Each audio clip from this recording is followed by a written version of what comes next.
Hi there, welcome to my first YouTube video. I'm the single baker. My name is Lewis.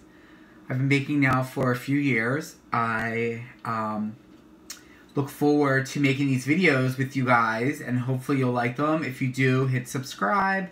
Follow me on Instagram at The Single Baker. On Twitter as well, the same handle. Today we're making everyday brownies. What you need is 2 sticks of butter. We need 1.5 cups of granulated sugar, 1/3 cup of dark brown sugar, 3/4 cup AP flour. You need 1 1/3 cup of cocoa. I have a dark and a little bit of a light cocoa going on. It's only because that's what I had left. A half a teaspoon of regular salt. And your brownie pan, 8 by 8, and then you want to line it with foil with hangovers there. You want to set your oven to 325. You want to set it in the middle rack. Make sure that's what's going on. 3 eggs, cold. I know, it's very different from what a lot of people are used to.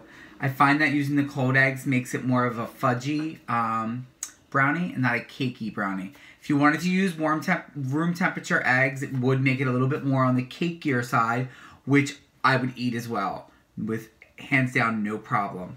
So I take my 2 sticks of butter and I melt them in my pan on a low heat. Once they're both nice and melted, I'm going to remove it from the heat, which I'm going to take it over right now to show you.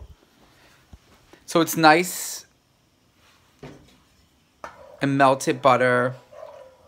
I'm going to use a wooden spoon here. So with that, you want to add your sugars. You also want to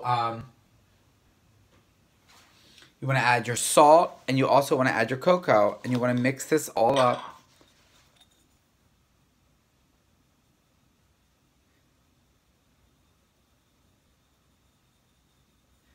Salt, cocoa. You want to take this off the heat, and you want to mix.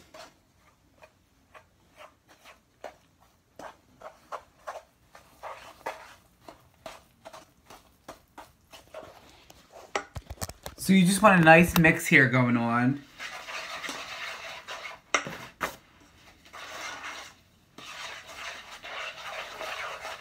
It's going to be nice and gritty, which is what you want.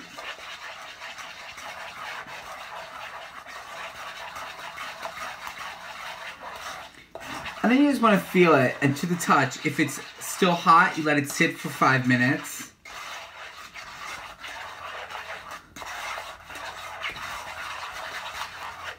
You want everything to be nice and consistent here. Take it, your spoon, feel it. It feels like it's nice. It's not hot to my touch. So then I'm going to go ahead and add the 3 cold eggs. 3 cold eggs. I like to use the large eggs with this. So then also some vanilla. With the vanilla, a little teaspoon here. So I'm just going to eyeball it, not that much. Use your measuring spoons.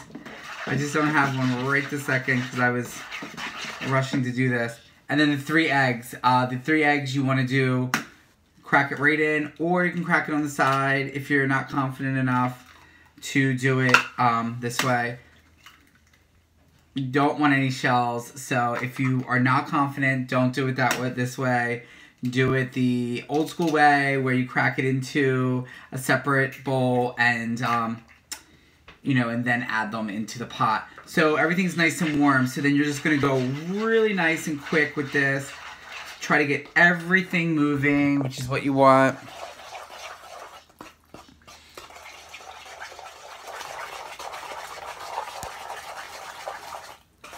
It smells so good.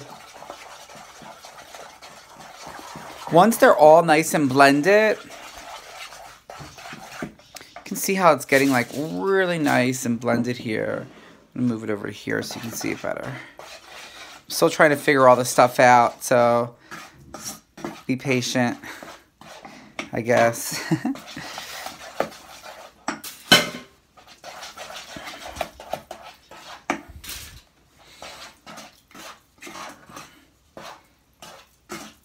Nice and shiny this texture should be. See how nice and shiny that is? So you really want, that's what you're looking for. You're looking for that nice shininess. And then you're gonna add the flour to it. When you're adding the flour to it, you want the flour to disappear as you are blending it.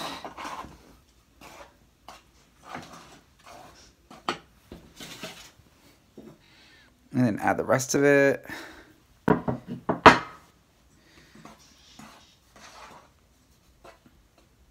Again, I'm going to put this down because I need to get a little bit more of a quicker blend in. So again, you want to blend it so that there's no streaks at all in the with the flour. So when the recipe says no streaks, it's you want to really combine the AP flour into it. You're only using a 3/4 cup, so it's not a lot of flour to really get incorporated into the brownies. So it shouldn't really be that hard. That took maybe 30 seconds, as you can see. It's nice and evenly done. And then you just take it and you just look it over again and see if there's any kind of streaks going on in this. And there really isn't, which is nice. If you can see that. Then I take my brownie pan here, which I absolutely love, brownie pan.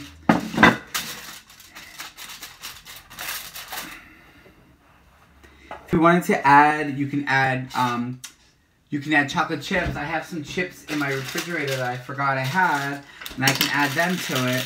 These are just chocolate chips that I got from Trader Joe's, semi-sweet, no big deal. And I'm gonna add a little bit to them. These are the large chips. I'm gonna add a little bit to them, just like that. Incorporate them in. And then I'm going to add some to the top also when I put it into the pan. And then I'm going to, I hope you guys can see it, pour it into the pan. See how nice it all comes out? Comes out really nice. Then I'm going to take my offset spatula. I love this guy. If you don't have one of these, you really should get one. They're really great for smoothing things out. They do numerous things. Come nice and clean. Okay.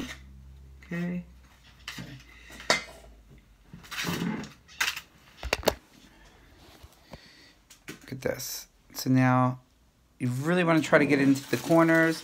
See how it's like not in the corners here? You take your offset spatula, look at that, and then you just go smooth it out, smooth it out, smooth it out. I need to get one of those tripods, is that what they're called? Yeah. Okay. Nice and smooth here with this, as you can see.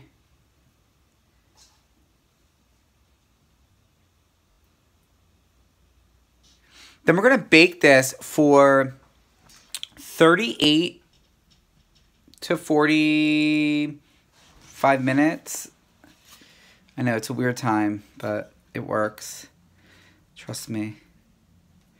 And then if you wanted to, you could add some chips on top.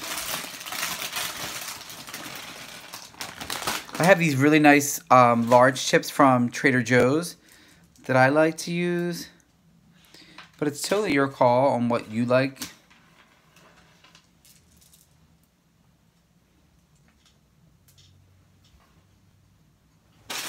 It's hard doing things with one hand. When you're so used to not. And then something like that. Then we're going to put it in the oven.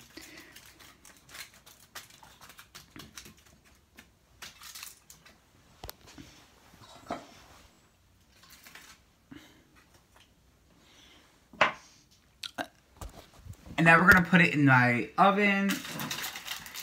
Put it in the oven, the middle rack. We're gonna put it on the oven, like I said, for about 43 minutes. The best way to check it would be the old school way with the toothpick. You want the toothpick to come out a little bit slightly moist but batter, because that's gonna sit and then it's gonna cook more as you're doing that. So let me pop this in the oven.